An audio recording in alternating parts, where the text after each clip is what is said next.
Hello বন্ধুরা, কিভাবে YouTube video upload করতে হয় তার প্রথম পার্ট তোমাদের দেওয়ার পর তোমার দ্বিতীয় পার্ট চেয়েছো, অর্থাৎ ভিডিও ছাড়ার 2-3 ঘন্টা পরেও যদি ভিউজ না আসে তাহলে কি করবে তা নিয়ে এই ভিডিওটি।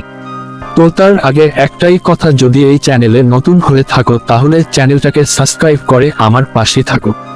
তো আমরা চলে যাব এখন মূল ভিডিওতে। প্রথমেই আমি আগে ওআইটি স্টুডিওটি ওপেন করছি।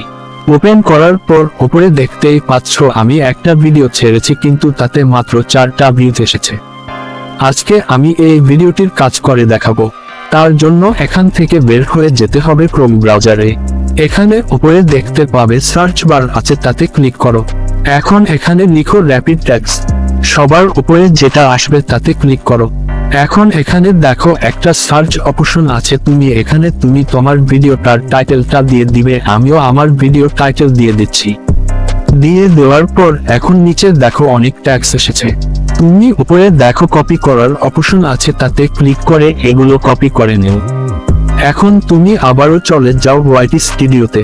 এখান থেকে তুমি তোমার ভিডিওতে ক্লিক করো। ক্লিক করার পর উপরে দেখো একটা পেন্সিল আইকন আছে, তাতে ক্লিক করো।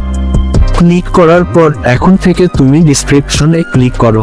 এখানে এসে আগের ট্যাগগুলো কেটে দাও এবং এইমাত্র যেগুলো কপি করলে তা পেস্ট করে দাও। এরপর তুমি তোমার ভিডিওর টাইটেলটা কেটে দাও এবং এর জায়গায় প্রথম ট্যাগটা বসিয়ে দাও।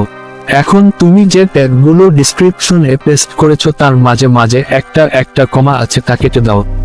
তারপর তুমি তোমার ভিডিও লর ট্যাগে চলে যাও। এখন আগের ট্যাগগুলো কেটে কপি করা ট্যাগগুলো এখানে একটা করে বসিয়ে দাও। দেওয়া শেষে উপরে দেখতে পাচ্ছ সেভ অপশন আছে, তাতে ক্লিক করে সেভ করে দাও। আশা করি তোমরা বুঝতে পেরেছো। তো ভিডিওটা কেমন লাগলে কমেন্টে জানাবে। যদি এর পরেও ভিউজ না আছে কমেন্ট করো, তাহলে এই সম্পর্কিত তৃতীয় পার্ট দেওয়ার চেষ্টা করব। তো আজকের ভিডিও এতটুকুই। তোমরা যাই ভিডিও আপলোড করার সঠিক নিয়মের প্রথম পার্ট দেখো না, স্ক্রিনে দেখানো ভিডিওটা দেখে আসতে পারো। দেখা হচ্ছে ওই ভিডিওতে।